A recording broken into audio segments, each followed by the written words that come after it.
पिछले राज्य से ही रक्षाबंधन वाले दिन हम महिलाओं को मुफ्त यात्रा करने की इजाज़त देते हैं और इस बार भी हम वो दे रहे हैं। उसके लिए सरकारी स्तर पर जो आदेश हैं वो जारी हो चुके हैं। साहब, आप स्वास्थ्य मंत्री रहे हैं। आयुष्मान के योजना के तहत अस्पतालों का बकाया रहता है और अब की बार भी 500 करोड़ रुपया देखिए, किसी दूसरे डिपार्टमेंट का मैं जवाब नहीं दे सकता ना, आप उनसे पूछो जाके। साहब, SYL को लेकर कल मीटिंग हुई थी, लेकिन मीटिंग बेनतीजा रही और अब एक मरतबा फिर से सुप्रीम कोर्ट का जो है वो रुख रहेगा। क्या लगता है, क्योंकि विपक्ष जो है वो लगातार कह रहा है कि कंटेम्प्ट ऑफ कोर्ट। नहीं, देखिए, मैंने दोनों मुख्यमंत्रियों के बयानों को पढ़ा है। हमारे मुख्यमंत्री नायब सैनी जी ने भी कहा है कि मीटिंग अच्छे वातावरण में हुई है और पंजाब के मुख्यमंत्री ने भी इतिहास में पहली बार कहा है कि मीटिंग अच्छे वातावरण में हुई है। अब फैसला तो सुप्रीम कोर्ट के पास जाना है।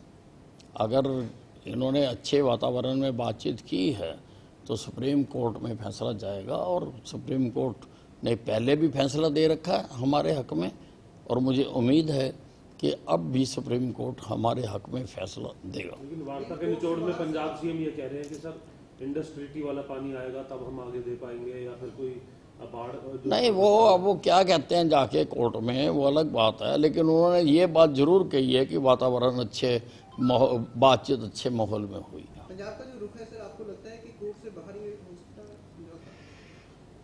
नहीं, देखिए, जो कुछ पंजाब ने आज तक किया, जो समझौता हुआ था यूनिलेटरली स्पेशल सेशन बुला के भंग कर दिया, जो जमीन अधिग्रहण की हुई थी उसकी डीनोटिफिकेशन कर दी और बार बार कोर्टों के आदेशों के बावजूद भी उन्होंने हमारे प्यासे खेतों को, प्यासे लोगों को पानी नहीं आने दिया। हालांकि पंजाब का पानी फालतू जो है रावी नदी के माध्यम से पाकिस्तान को जा रहा है, लेकिन हरियाणा को नहीं आ रहा। लेकिन फिर भी, क्योंकि मैंने दोनों मुख्यमंत्रियों के बयान पढ़े हैं, आई एम होपफुल कि शायद समाधान हो। ਇਹ ਦੱਸੋ ਵੀ ਰਾਵੀ ਤੋਂ ਕਿੰਨਾ ਪਾਣੀ ਜਾ ਰਿਹਾ? ਮੈਂ ਰਾਵੀ ਦੇਖੀ ਹੋਈ ਹੈ ਤੇ ਰਾਵੀ ਤੇ ਜਦੋਂ ਮੀਂਹ ਪੈਂਦੇ ਉਦੋਂ ਹੀ ਪਾਣੀ ਜਾਂਦਾ, ਉਹ ਤੋਂ ਬਿਨਾਂ ਪਾਣੀ ਤਾਂ ਇੱਧਰ ਜਿਹੜੇ ਦੂਜੇ ਡੈਮ ਬਣਾਏ ਉਹਨਾਂ 'ਚ ਆ ਜਾਂਦਾ। देखिए, पानी तो जा रहा है और पानी तो ये कई तथ्य सामने आ चुके हैं कि पानी तो फालतू जो पानी होता है वो पानी पाकिस्तान को जाता है। दूसरा जो पंजाब ने कहा भी जो सानू चनाब चो पानी मिल जाएगा उदों असीं दे देंगे, चनाब चो नहर कटदे कितना समय? देखिए, जब SYL बनाई गई थी उस वक़्त ये मुद्दा नहीं था। उस वक़्त सिंधु जल बंटवारे का हिंदुस्तान में और पाकिस्तान में जो समझौता हुआ था वो भंग नहीं हुआ था, ये तो अब हुआ है।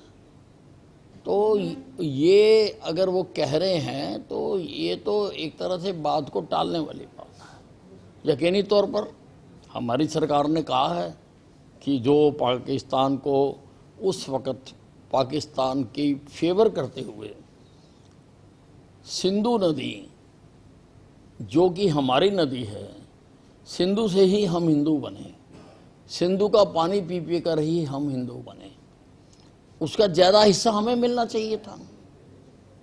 लेकिन कांग्रेस का जो पाकिस्तान प्रेम है उसने हमेशा पाकिस्तान के हक की बात की है और ज़्यादा पानी उनको दे दिया। अब हमारे प्रधानमंत्री जी ने वो समझौता रद्द किया है, योजनाएं बन रही हैं। अब योजना बनेंगी तो उसके बाद पता चलेगा कि कितना समय उसमें लगेगा। पंजाब के सीएम बार बार ये भी दावा कर रहे हैं कि यमुना के पानी पे पंजाब का हक बनता है, हमें यमुना से पानी। देखिए, पानी देने के लिए कई आयोग बने हैं और जस्टिस रेड्डी का भी आयोग बना था। उन आयोगों का ही ये फैसला है और उस फैसले के मुताबिक ही पानी मांगा जा रहा है। हम नया नहीं मांग रहे, पानी ज़्यादा नहीं मांग रहे। हम तो कह रहे हैं कि जो फैसला हुआ है हरियाणा पंजाब में, उतना ही पानी आप हमें दे दो। तो वो पंजाब क्या कहता है, पंजाब के लोग क्या कहते हैं, लेकिन इस देश में जब भी कोई डिस्प्यूट हो, लोगों में हो, व्यापारिक संस्थानों में हो, राजनीतिक पार्टियों में हो, प्रदेशों में हो, तो वो मामला सुप्रीम कोर्ट उसका निर्धारण करता है। और सुप्रीम कोर्ट हमारी सर्वोच्च कोर्ट है, उसके फैसले को अब ये कोई कुछ भी कहता हो, लेकिन सुप्रीम कोर्ट के फैसले को सहर्ष सबको मानना चाहिए और उसको लागू करना चाहिए। विभाजन विभीषिका दिवस मनाया जा रहा है पूरे प्रदेश के अंदर, 14 तारीख को राज्य स्तरीय कार्यक्रम है, कैसे देखते हैं आप? देखिए, ये एक बहुत गहरा जख्म है जो कांग्रेस ने हिंदुस्तानियों को दिया था। देश का विभाजन किया, देश के टुकड़े किए, लोगों को मरवाया, 10 लाख लोग मारे गए। कोई योजना नहीं बनाई कि अगर देश का बंटवारा होगा तो पॉपुलेशन का ट्रांसफर कैसे होगा।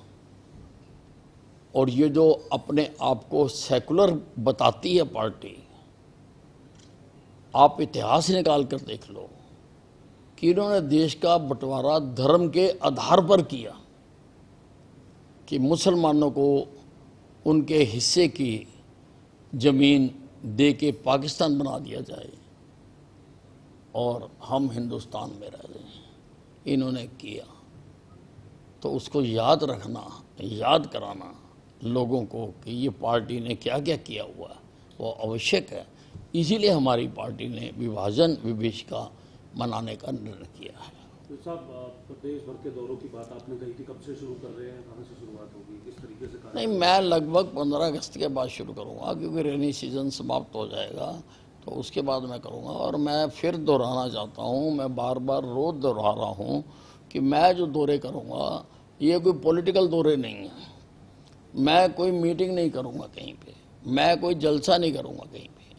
मेरा तो लोगों से मिलने का कार्यक्रम है, नए और पुराने कार्यकर्ताओं से मिलने का कार्यक्रम है, और वो कोई भी कर सकता है। आज भी लोग करते हैं, जाते हैं, मिलते हैं, नहीं है। मैंने आपको बता दिया कि मैं तो सिर्फ मिलने के लिए जा रहा हूँ।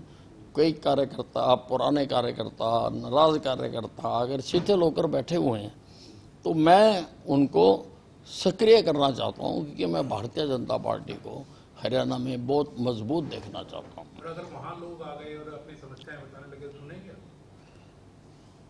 देखिए, अगर मगर की बात मुझको नहीं मालूम है, लेकिन मेरा जो कार्यक्रम है वो मैंने बता दिया। सर, एक चर्चा चल रही है कि निजी बसों संचालकों के खिलाफ आपने कोई पत्र लिखा है कि उनकी जांच होनी चाहिए, क्योंकि वो कई अधिकारियों के साथ मिलकर के समाज को चुनाव लगा रहे हैं।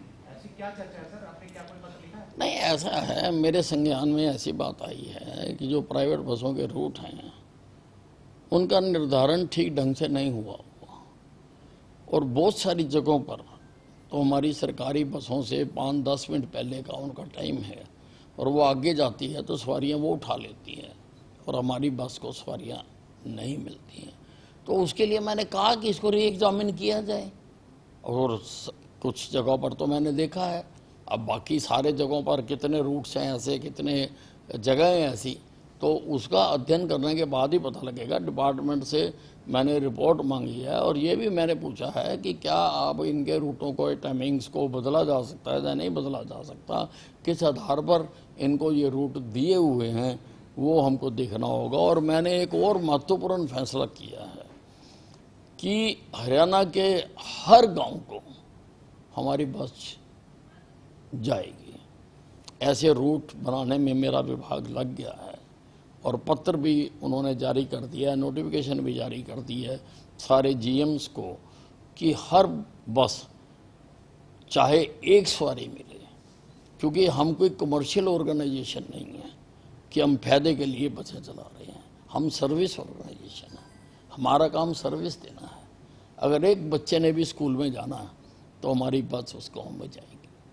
सर, नई बसों का बेड़ा कब तक शामिल होगा, कुछ है इस तरीके की तैयारी? क्योंकि अभी हाँ, नहीं, नई बसों को और ख़रीदने का, क्योंकि काफ़ी बसें हमारी कंडम हो गई हैं और काफ़ी हम इलेक्ट्रिकल जो बसें हैं वो डालना चाहते हैं, तो उसकी प्रक्रिया चल रही है।